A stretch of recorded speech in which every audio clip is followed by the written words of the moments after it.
बिस्मिल्लाहिर्रहमानिर्रहीम। 9वें पारे में ग़ज़वा बदर का तज़किरा था। उसी सिलसिला कलाम को जारी रखते हुए अल्लाह ताला फरमाता है, अल्लाह ने आप सल्लल्लाहु अलैहि वसल्लम को ख्वाब में काफिरों की तादाद कम करके दिखाई, और अगर ज्यादा दिखाता तो मुसलमानों में बदली फैल जाती। इसी तरह मैदान जंग में तुमको काफिर और काफिरों को तुम कम दिखाई दिए। ये अल्लाह ने इसलिए किया ताकि मुसलमानों और कुफारों में लड़ाई जरूर हो और हक और बातिल का फैसला हो जाए। ए ईमान वालों, जब तुम्हारा किसी फौज से मुकाबला हो तो साबित कदम रहो और अल्लाह को ज्यादा से ज्यादा याद करते रहो। आपस में ना झगड़ो, खुदा और रसूल का कहा मानो। बाहम झगड़ोगे तो तुम्हारी ताकत कमजोर हो जाएगी और हवा उखड़ जाएगी। काफिरों को शैतान कहता था कि तुम गालिब रहोगे और मैं तुम्हारा हिमायती हूँ, मगर जब फौजें आमने सामने हुई तो वो मारिका हक और बातिल से ये कहते हुए फरार हो गया, मैं वो देख रहा हूँ जो तुम नहीं देख रहे, मैं तो अल्लाह से डरता हूँ। मुनाफिक और कमजोर ईमान वाले लोग कहते थे कि मुसलमान थोड़े हैं और धोखे में मुब्तला हैं, मगर अल्लाह पर भरोसा करने वाले मुसलमान कामयाब हो गए। इन मुनाफिकों का मौत के वक्त बुरा हाल होगा, फरिश्ते उनको गुरस मार रहे होंगे, ये उनकी बदआमालियों का नतीजा होगा। मुसलमानों, जहाँ तक हो सके और जिस कदर तुम्हारे बस में हो, काफिरों के मुकाबले में पूरी कुव्वत और असबाब से तैयारी करो, ताकि इससे अल्लाह के दुश्मनों और अपने दुश्मनों पर अपनी धाक बिठा दो, और उन दुश्मनों पर भी दाग बिठा दो जिनको तुम नहीं जानते मगर अल्लाह उन्हें जानता है। दुश्मन अगर सुलह की तरफ झुकें तो तुम भी झुक जाओ, और अगर वो तुमको धोखा देना चाहते हैं तो तुम्हारी तरफ से अल्लाह ही काफी है। ए नबी, आप सल्लल्लाहु अलैहि वसल्लम को अल्लाह और ईमान वालों की जमात ही काफी है। आप मोमिनों को जंग की तरगीब दीजिए। अगर वो 20 साबित कदम मोमिन होंगे तो 200 पर गालिब आएंगे, और अगर 100 होंगे तो 1000 पर गालिब आ जाएंगे। काफिरों को कैदी बनाने से बेहतर है कि उनको अपने इंजाम तक पहुंचाया जाए। जिन काफिर जमातों ने तुम्हारे साथ बदअहदी की, अब उनके साथ तुम्हारा कोई मुआहिदा नहीं रहा, और जिन्होंने बदअहदी नहीं की उनके साथ मुआहिदा कायम है।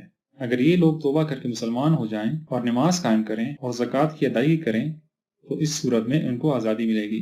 मुश्रिकों के साथ कोई मुआहिदा कैसे हो सकता है? ये वो लोग हैं कि तुम पर काबू पा लें तो किसी अहदो पैमान या किसी रिश्तेदारी का लिहाज न करें। लिहाजा अगर ये अपने अहदो पैमान को तोड़ डालें और तुम्हारे दीन को बुरा भला कहें तो उनसे जंग करो, सिवाय इसके कि ये तौबा कर लें, नमाज कायम करें। मुश्रिकों को ये हक नहीं पहुंचता कि अल्लाह की मस्जिदें आबाद करें। मस्जिदों की आबादी का हक सिर्फ ईमान लाने वालों, नमाज कायम करने वालों और ज़कात अदा करने वालों को पहुंचता है। ऐ ईमान वालों, ऐसे वालिदैन और भाइयों से अलग हो जाओ जो ईमान के मुकाबले में कुफ्र को तरजीह देते हैं। ऐ पैगम्बर अलैहिस्सलाम, आप मुसलमानों से कह दें, अगर ऐसा है कि तुम्हारे बाप, तुम्हारे बेटे, तुम्हारे भाई, तुम्हारी बीवियां, तुम्हारी बरादरी, तुम्हारी जायदादें और तुम्हारी तिजारत और तुम्हारे घर तुम्हें अल्लाह और रसूल और अल्लाह की राह में जिहाद करने से ज्यादा प्यारे हैं तो अल्लाह के अजाब का इंतजार करो। अल्लाह ताला बहुत से मौकों पर तुम्हारी मदद कर चुका है, और जंग हुनैन के मौके पर भी, लेकिन तुम अपनी कसरत पर इतरा गए थे। तुम्हारी कसरत तुम्हारे काम ना आई, जमीन तुम पर तंग हो गई। फिर अल्लाह ने रसूल सल्लल्लाहु अलैहि वसल्लम और मोमिनीन पर अपनी जानिब से दिल का सुकून उतारा और गैबी मदद से तुम्हें कामयाबी दी। मुसलमानों, मुशरिकीन नापाक हैं, वो मस्जिद हराम के गिर्द ना फटकने पाएं। यहूदी कहते हैं कि उज़ैर अलैहिस्सलाम अल्लाह के बेटे, और नसारा का कहना है कि ईसा मसीह अल्लाह के बेटे हैं। ये महज उनकी बनाई हुई बातें हैं। इन काफिरों ने तो अल्लाह को छोड़कर अपने दरवेशों, पादरियों और ईसा अलैहिस्सलाम को अपना रब बना लिया, हालांकि उन्हें तो खुदा की बंदगी करने का हुक्म दिया गया था। ये लोग अल्लाह के नूर यानी इस्लाम को अपने फूंकों से बुझा देना चाहते हैं। ये कभी कामयाब ना होंगे।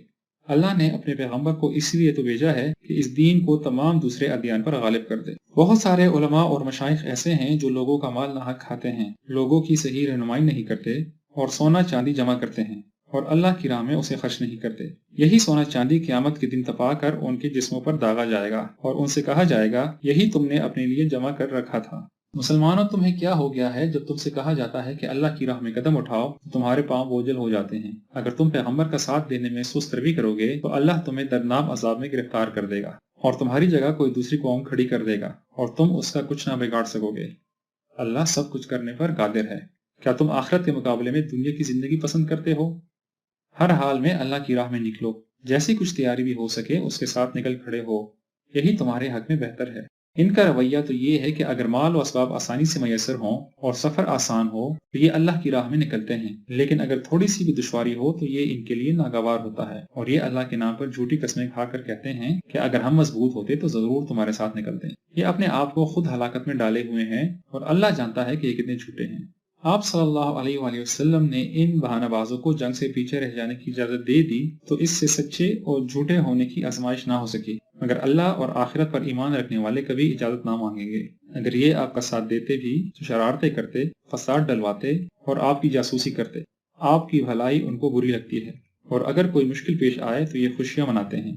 مسلمانوں، تمہیں ان کے مال و اولاد پر رشک نہ کرنا چاہیے۔ اللہ تعالیٰ چاہتا ہے کہ یہی چیزیں ان کے لیے مصیبت بنیں، انہیں کہیں پناہ نہ ملے گی۔ یہ لوگ آپ صلی اللہ علیہ وآلہ وسلم پر صدقات کی تقسیم میں بھی الزام تراشیاں کرتے ہیں۔ اگر ان کو اس میں سے کچھ ملتا ہے تو خوش، اور نہ ملا تو فوراً بگڑ جاتے ہیں۔ کیا ہی اچھا ہوتا کہ یہ اللہ اور رسول کی تقسیم پر خوش ہوتے اور یہ کہتے کہ اللہ ہمارے لیے کافی ہے اور وہ ہمیں اپنے فضل سے اور دے دے گا۔ صدقات، زکوٰۃ اور خیرات مندرجہ ذیل لوگوں کو دی جا سکتی ہیں: مفلس، محتاج، کارکنان زکوٰۃ، تالیف قلب میں، غلاموں کی آزادی میں، قرضداروں کے لیے، اللہ کی راہ میں، اور مسافروں کو۔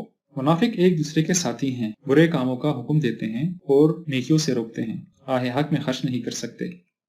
اللہ ذوالجلال ان پر جہنم کی آگ اور اپنی لعنت کی وعید بھیجتا ہے۔ مومن مرد و عورت ایک دوسرے کے ساتھی ہیں، اچھے کاموں کا حکم دیتے ہیں، برائیوں سے روکتے ہیں، نماز قائم کرتے ہیں، زکوٰۃ ادا کرتے ہیں، اللہ اور رسول کی اطاعت کرتے ہیں۔ اے نبی، آپ کفار اور منافقین کے ساتھ جہاد کریں اور پوری سختی کے ساتھ پیش آئیں۔